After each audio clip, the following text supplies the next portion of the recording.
osallisuuden tällaiseen poliittiseen murhaan, mikä tässä kirjassa hyvin niin kuin ronskilla ja avoimella tavalla kuvataan. Ja tämä niin kuin, tietysti mielestä kaikkien sota kaikkia vastaan tuo todella kiintosan uudenlaisen näkemyksen, vähempää Jenniltä tietenkään odotettukaan, juuri tähän aiheeseen, mikä edelleenkin on suomalaisessa tietoisuudessa ja myös kirjallisissa kuvauksissa niin kuin aika lailla stereotyyppisesti kuvattua tavaraa. Nyt ollaan saatu aivan tuore kuvaus. Miten sä mietit noista luomistasi nuorista ihmisistä, niin kun, kenessä heistä sä näet eniten ehkä niin kun kehitysnäkymiä? Kuka heistä tästä myllystä, tästä kurimuksesta voisi selvitä ehjänä läpi? Osaatko ennustaa heille tulevaisuutta?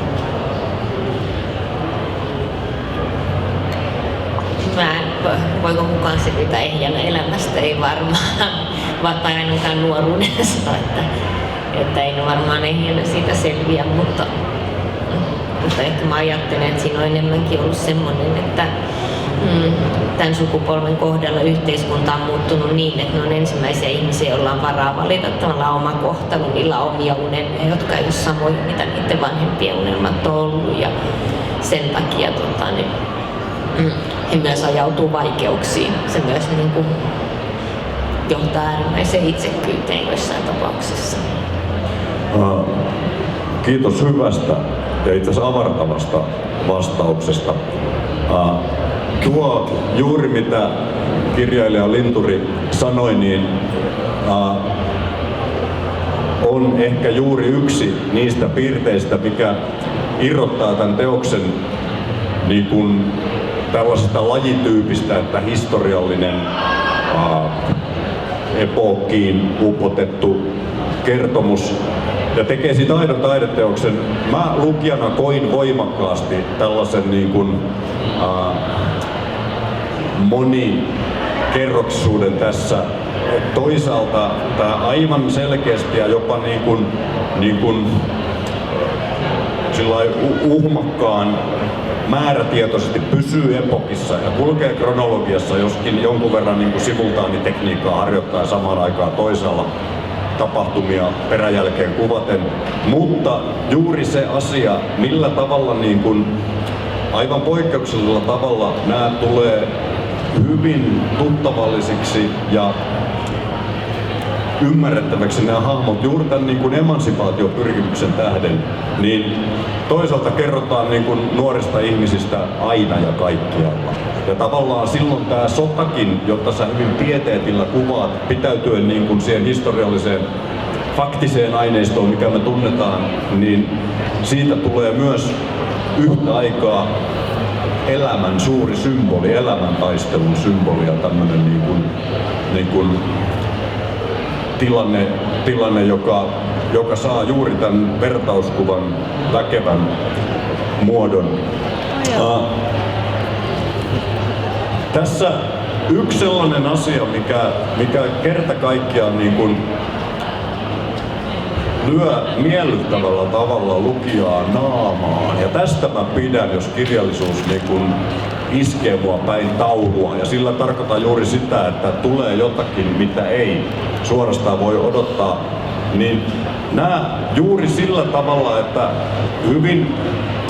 hyvin, miten mä sanoisin, julmalla kädellä kirjailija antaa näiden nuorten ihmistensä olla niin kuin omien historiallisten pinttymiensä vankeja. Eli juuri tämä niin kuin tällainen sisäänrakennettu rasismi, tämän Maria-siskopuolen niin kuin täydellinen kyvyttömyys hänen ihmisarvonsa tunnistamiseen, koska se on niin kuin olemassa tossa. Ja samoin sitten oltiin punaisella puolella ja enemmän tässä niin kuin ikään kuin porvaripuolella, niin tämmöinen äärimmäisen julma ja sen vastapuolen niin kuin ihmisarvoa niin kuin tunnistamaton niin kuin sokeus ja kuurous, niin Jenni Linturi on tavattoman häikäilemättömästi ollut pehmittämättä näitä asenteita. Ja se se on ikään kuin uutta. Eli jos nyt vertaamme sua, niin kuin ilomieli teemmekin Väinö Linnaan, niin Linnan niin kuin, Pohjantähti-trilogiassa niin tietynlainen se hämäläinen huumori ja semmoinen kirjailijan semmoinen suuri ajatus ikään kuin pehmentää näitä hirmutekoja ja ihmisten asenteita ja niille tulee tämmöinen niin kuin jälkiviisas selitys. Sä jollain ihmeellisellä keinolla olet puhdistanut sen pois tästä kirjasta. Tämä kirja on välillä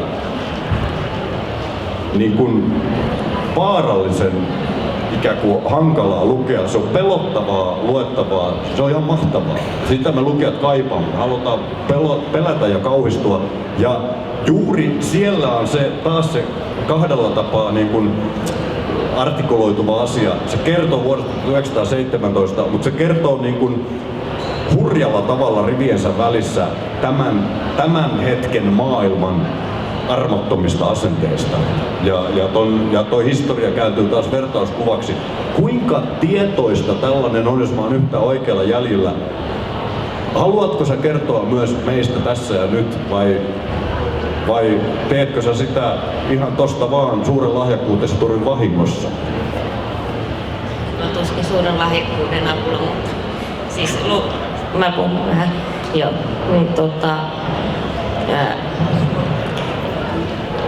mä ehkä ajattelen, että kun kerta elää tätä aikaa, niin sinne varmasti niin kuin väistämättä ilman, että ajattelee vuotaa tää aika jollakin tavalla lävitse, että se on kirja tästä ajasta yhtä paljon. Ja sitten siihen, mihin mä pyrin, niin on vaan se, että tai mikä mua kiinnostaa, ne henkilöt siellä ja jotenkin sitä vaan yrittää nähdä ne mahdollisimman niin kuin rehellisesti ja armottomasti ja raasti, mutta kuitenkin jotenkin rakastaen.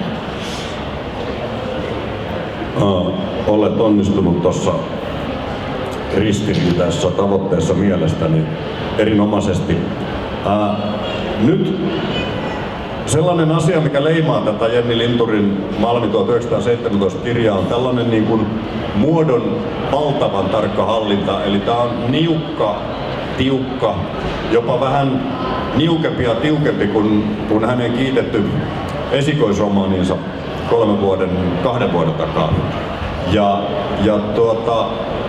Erittäin siis, miten mä sanoisin, tässä on niinku huolella laadittu montaasi juuri tällaisten simultaanisten samanaikaisten tapahtumien suhteen ja tällaisia kuin elokuvallisia ratkaisuja, jotka on aivan niin kuin katseen suuntien kautta jo kirjan alussa, kun päähenkilöt kohtaa, eli apulaisnimismies Puolakan 3 veljestä saapuu Hämeestä Malmin rautatieasemalle ja samaan aikaan siellä Ingeborgin sisko lähtee vähän salaa teatteriopintoihin Helsinkiin, niin siinä on tällainen kuvaus, että myöhemmin romaanissa puhkeava kolmiodraama, jossa niin kuin 2 sisarusta ovat, tai sanotaan näin, että Elisabeth, kirjan ehkä loppujen lopuksi päähenkilö, rakastuu Oiva Puolakkaan, Oiva Puolakka puolestaan Elisabetin siskoon Ingeborgiin, joka lähinnä ainoastaan rakastaa vaan itseään. Ja tämä aukeaa tämä tilanne tällaisella hyvin elokuvallisella tarkalla kuvauksella, jossa myöskin elokuvan mieleen tuoden, niin juna saapuu siis Malmin asemalle. Ja tämä Oiva näkee kaunottaren kauniin tytön Ingeborgin ja samaan aikaan tämä Elisabeth, se kerrotaan vähän myöhemmin seuraavassa luvussa, miten hän näkee, miten tämä Oiva, joka kiinnostaa häntä, katsoo ihastuneena hänen siskoaan. Ja tämä on jotain sellaista, tämä on pieni esimerkki vaan, joka toistuu loputtomina variaatioina tässä kirjassa äärimmäisen tarkasta, myös visuaalisesta kerronnasta, josta herää tällaiselle haastattelijalle kysymys, että mikä on sun menetelmä, jotta sä onnistut tässä? Kirjoitatko sä laajempaa versiota, jotenkin laajempaa tällaista muotoa, josta sä sitten leikkaat noita äärimmäisen tarkkoja, harkittuja ja myöskin erittäin tiheästi runollisia virkkeitä joihin mielellään pysähtyy vaikkapa tunniksi, jos on aikaa, niin että päästään tulokseen. Eli voitko hieman avata tätä metodia? Miten tällainen kirja syntyy? No kyllä varmaan sillä tavalla, että mä aika paljon hion ja sitten niin, mietin tietysti, niin kuin varmaan kaikki kirjat syntyy työllä. Mä oon tavallaan, musta oli lohdullista kuulla, että hiot paljon, koska jos olisit sanonut, että tuo syntyy ihan tosta vaan, niin mä olisin sairastunut vielä pahempaa kateuteen, minkä vallassa jo nyt olen tämän kirjan suhteen. Sitten meillä rupeaa jo tässä aikakin umpeutumaan, mutta on myös kysyttävä tällainen seikka, että ennen tätä Malmi 1917 kirjaa, niin mun suurin kirjallinen merkittävin opas näille tienoille tuon ajankohtaan on suomenruotsalainen mestarillinen Runar Schild, joka siis eroaa kuitenkin siinä radikaalisti sinusta, että hän eli nuo ajat. Hän katseli niitä ja hän salaman nopeasti pystyi tekemään niistä niin kuin mielenkiintoisinta ja tiheintä taideproosaa semmoisissa novelleissa kuin Lihamylly, jonka Robert Hedman voisi suorastaan olla tässä sun kirjassasi. Hän on noiden Puolakan poikien aatetovereita. Ja Armas Fagerin ja suuren roolin edelleenkin Runar Schildin teosten niin kuin teatterimaailma avasi tavallaan, taustoitti mulle kaikkia niitä Ingeborgin hienoja seikkailuita tuolla niissä piireissä. Ja Karamzinin hevosnovellin Vanhukset ja portot tuotti yhden niin kuin semmoisen tulkinnan linjan. Ja jopa tämän Aapon-novellin Herrasväki. Onko nämä sulle tuttuja vai ootko sä miettinyt koskaan, että vaikka olet aivan 100% omaperäinen Jenni Linturi, niin jollain hienolla tavalla sinulla ja Runar Schildillä on ollut herkkyyttä välttää kliseitä, kun käsitellään näin vaikeaa aihetta kuin sisällissota, joka edelleen meitä repii jossain sisällämme. Meissä on pieni sisällissota vielä. No, mulle varmaan se on ihan edellytys, kun lähtee kirjoittamaan jostakin, että siellä on niin isot niin kuin hartiat, että niillä on mukava kivuta. Että jotenkin tuntuu, että mitä enemmän niitä kierroksia on, niin sitä suurempi mahdollisuus on nähdä jotain rehellisesti, koska ne on joutunut niin kuin kaikki se aatteenpalo ja kaikki se, että pitää jotain repiä auki ja puhdistaa, on tapahtunut edellisissä sukupolvissa, niin sitten on mahdollista tavallaan kohtuullisen niin kuin tunteettomasti tai kohtuullisen tunteettomasti suhteessa niihin aatteisiin niin näkemään sen ajan. Vielä yksi seikka otetaan esille. Yhden aivan hurjan semmoisen tunnelmallisen, mutta myöskin jotenkin niin kuin irrationaalisen, vähän pelottavankin toiseuden tunnun tuo tähän teokseen Malmin mustalaiset, jotka monella tasolla ikään kuin myöskin visuaalisesti värjää tätä maisemaa. Siellä ikään kuin soi musiikki, siellä palaa nuotiot ja jopa tässä niin kuin keskeisessä perheessä on ikään kuin tällainen isän, voisi sanoa jalkavaimo, Maatu, joka traagisesti saa surmansa mahdollisesti. Tää jää vähän salaperäiseksi, nyt esitän omaa voimakasta tulkintaa, niin Maria sisarpuoli näille sisaruksille Elisabeth ja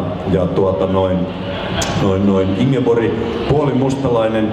Ja jollakin tasolla niin kuin mulle myöskin tämä, että siellä on nämä ankarat rasistiset ennakkoluulot tähän romaaniheimoon, jota niin kuin suorasukaisesti mustalaisiksi nimitetään ja jonka ihmisarvo on niin kuin aivan kortilla, niin huimalla tavalla mulla taas nämä kaksi kuvaa meni päällekkäin. Nämä meidän Helsingin maisemista ja monen muunkin kaupungin maisemista tutut romanikerjäläiset ja kaikki ne ennakkoluulot, joita meihin suomalaisiin on syötetty. Ja sitten toisaalta tämä Malmin ja Tattarisuon niin kuin mustalaisheimojen väkevyys. Oliko noin iso tämä romanien niin kuin oleminen historiallisesti Malmilla? Loitko sä sen sinne vai rakensitko sen jonkun niin kuin faktisen tiedon perusteella? No tietysti kaikki lähteet, mitä mä oon lukenut, niin mä en ole sinänsä kauheasti kyseenalaistanut niiden historiallisuutta, mutta kyllä sellaisia lähteitä ainakin on lukenut, että Malmi on jo silloin ollut sellaista, niin on kutsuttu mustalaiskyläksi ja siellä on oikeasti ollut merkittävä, niin kuin edelleenkin itse asiassa näihin päiviin asti on hyvin värikäs ja myös ollut hyvin kansainvälinen paikka suhteessa niin kuin aikaansa. Tämä historiallinen tosiasia ikään kuin nousee sellaiselle taiteelliselle siiville hyvin puhuttelevaksi ja myöskin hyvin voimakkaasti atmosfääriä luovaksi kudokseksi tähän kirjaan, johon nyt, hyvä yleisö, teillä on tilaisuus tuolla teoksen pisteessä saada kirjailijan Jenni Linturin signeeraus nyt heti välittömästi tämän tilaisuuden päättymisen jälkeen ja siellä voitte esittää hänelle kaikki ne kysymykset, mitä minä en osannut esittää. Kiitos teille ja mukavaa illanjatkoa. Kiitos myös Helsingin kirjamessujen puolesta. Tässä kaikki Mika Valtari lavalta tänään. Huomenna jatketaan kello 10.30.